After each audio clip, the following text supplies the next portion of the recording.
That is the Brooklyn Bridge. That is the Manhattan skyline. And that is my girlfriend, Nadia. Also known as my best friend, also known as my hostage. Oh. So I wasn't gonna make a video about this because generally I don't like to feed into negativity. But what I've come to realize is that the negativity that I'm referring to, which I'll elaborate on in a second, is pretty much all my fault. And what do I mean by that? Well, for starters, the reason why I called her my hostage just now is because I'm simply borrowing the term from a few comments that I've seen on some of my recent videos documenting this van life journey. Now, mind you, at the time of me filming this, I've only actually posted maybe 3 or 4 of those videos. So I don't know what the comments will look like on the videos to come.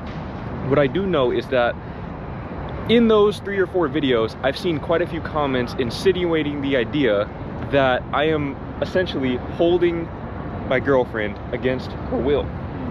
And I think that the reason why this is my fault is because I've done a pretty poor job of portraying who she actually is on my channel. Now, I say she, I'm talking about her in third person, but that's because she already knows that I think very highly of her, because I tell her these things every single day.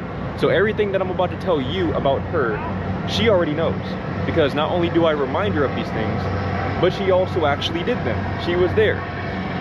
That said, I think that there's this very big chasm between who you as the viewer think she is and who she actually is in real life. And a big part of this also is because her demeanor tends to be very, very shy and even a bit delicate. But make no mistake about it, she is a fucking monster on the inside. She's cut from that David Goggins, Alex Hormozy, just go-getter cloth. And what I mean by that is, if you don't know who those people are, she is probably, if not the most mentally resilient people that I've ever come across on this planet.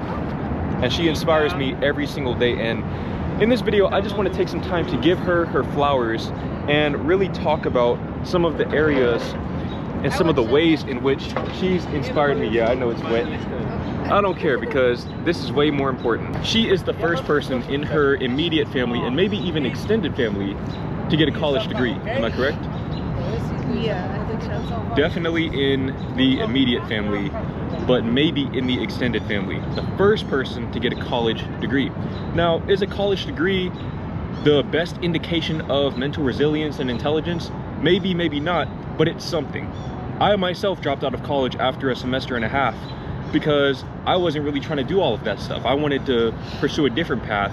She, on the other hand, was able to go through, finish college. I think you did drop out at one point, but then you ended up changing majors and going back, correct? Yeah. Yeah, so, I mean, she came back, she got her degree, first person in her family to do that. Give her her flowers. That takes a lot of mental fortitude, not just to go and get your degree, but to be the first to do it. That's not normal. It's not normal to break those kinds of barriers in one's family. It's just not. Now, another thing that she did along the way of getting her degree was she moved from the Netherlands to Valencia, Spain. And if you've been subscribed to my channel for the past few years, you might remember me going out to Valencia. The reason why I went there was because she had just moved to Valencia, Spain, which was a city that she had never actually visited before. So she went to a city that she had never previously visited on her own for 5 months to do this internship, where they had her doing all kinds of bullshit. They had her doing these Airbnb check-ins and just a whole lot of other stuff that would make most people fold. Having to deal with rude customers, impatient customers who had been waiting for hours through no fault of her own, things of that nature. But it's just, I moved there without even ever actually having been there. Yeah. And I think that's the most important thing to associate it with what we're doing now. Yeah. Because I think a lot of people, they think that you're kind of just going with the flow with this without understanding that at heart, you're the kind of person who seeks out these challenges. Now, of course, along the way, there are moments where you're like, damn, I don't know if this was a good idea. And that's part of it. If you're not thinking things like that, then maybe you need to reassess if you're challenging yourself enough in this life thing. I don't know, that's just the way that we choose to live, is we like to challenge ourselves and do hard things that very few people do. But the point is, she moved to another country that she had never previously visited, and that takes a lot of courage. A lot of courage, a lot of mental fortitude, and to actually stay for the duration of those 5 months. She didn't have to do it. And actually, you were just telling me, I think yesterday, that when you got there, they were telling you that a lot of people had come home early, right? No, that was before I even went there. Yeah. One of my teachers, she told me that, yeah, some people who do that kind of thing, who go abroad to do their internship, that they end up quitting and going back home because they're too lonely or they just can't do it or something. Yeah. But yeah. And look, I went out there for maybe 2 weeks just to help her get acclimated, but after that she was just on her own, and she managed to make a way. She was living in this apartment, this shared apartment, where basically the shower would flood the bathroom every time she used it and things like that. So I mean, it's not like that was easy by any means. Nothing about that was easy. She was in a country where she didn't know the language. You only knew some Spanish, and you could maybe order food and stuff like that, but for the most part, you didn't really speak or understand the language all that well. And in Valencia, I can attest to this firsthand, they don't speak English out there. They don't speak or understand English for the most part. So, if you're wondering why we're looking over there, is this little bird right there. But they don't speak or understand English. That's very hard to do. That is extremely difficult. When I moved to the Netherlands, at least in the Netherlands, they speak and understand English. And on top of that, I had her with me. I had her with me for the duration of my time there. And if and when we go back, I'll still have her with me. When she went to Spain, she was by herself. She was completely by herself. So props to her for doing that. Now let's talk about getting your driver's license. So listen, when did you first take your driver's test? What year? Yeah, that's a very good question. I don't even remember, to be honest. I think I started my driving lessons when I was 20 or something. 20, so around 2022? And then I think I did my first test when, like, before I went to Valencia or something. Yeah. 2022 or something like that. And how many times did you take the driver's test? 4 times. You took it 4 times. Now, people don't just take the driving test 4 times just for fun. The reason why you took the driving test 4 times is because you failed 3 times.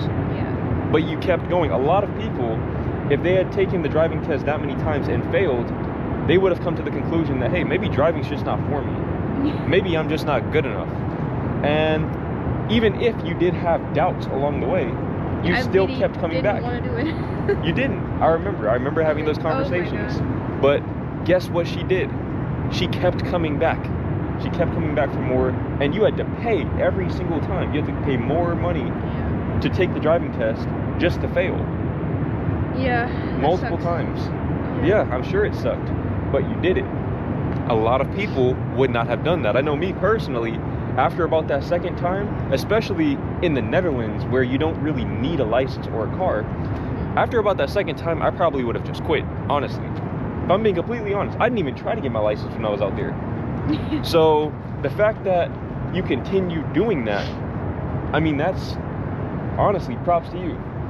Props to you for doing that, because I know a lot of people, especially the people who are making those kinds of comments, probably don't have the mental resolve to continue moving forward in the face of adversity. Now, I don't want to just make a whole video about what I did and stuff, but the point why we're making this video.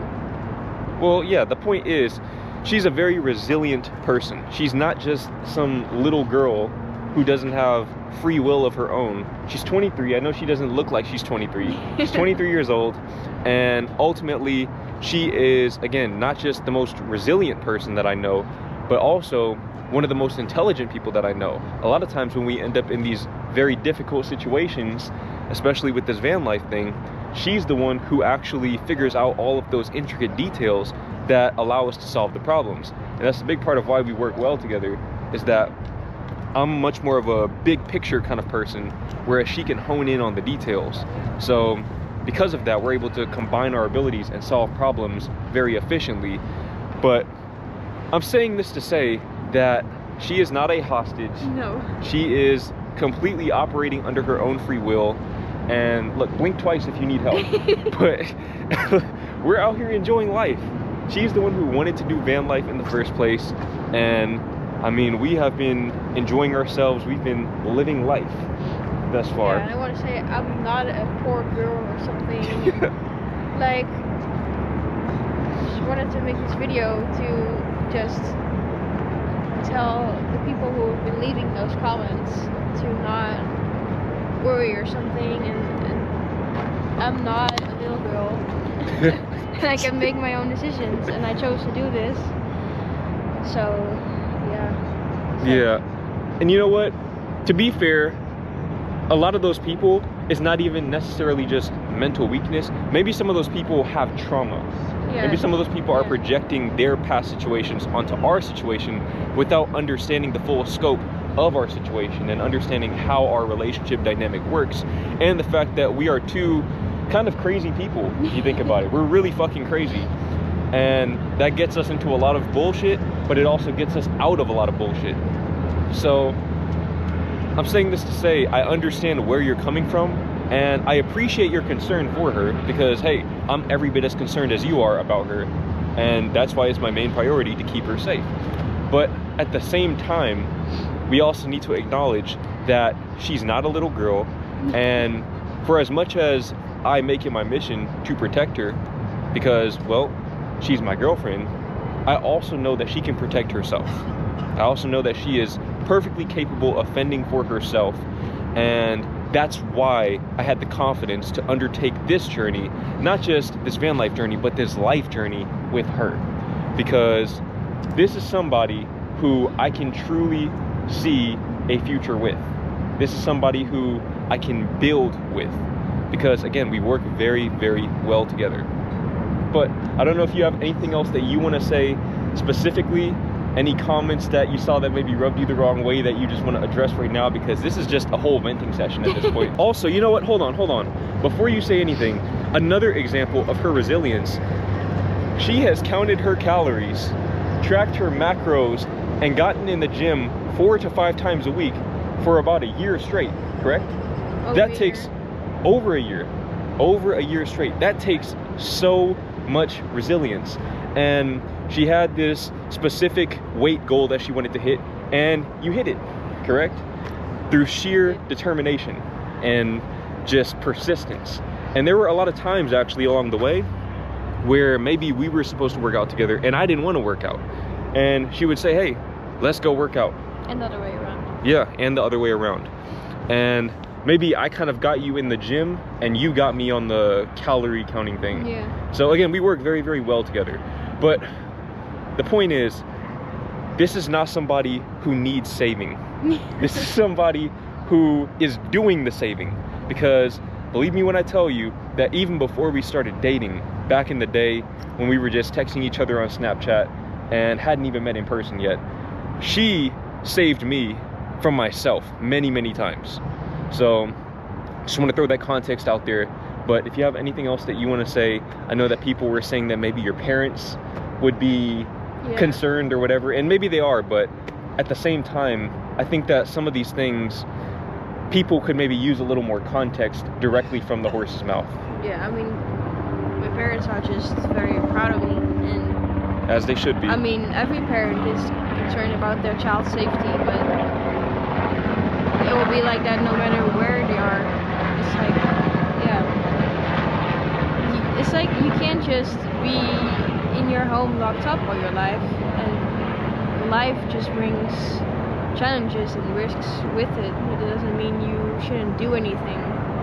And that's what I want to say is, yeah, someone give her a mic and put her on a stage. She needs to be doing motivational speeches. But it's like we're not just gonna not do this because things might happen or we might run into some unforeseen challenges. Yeah.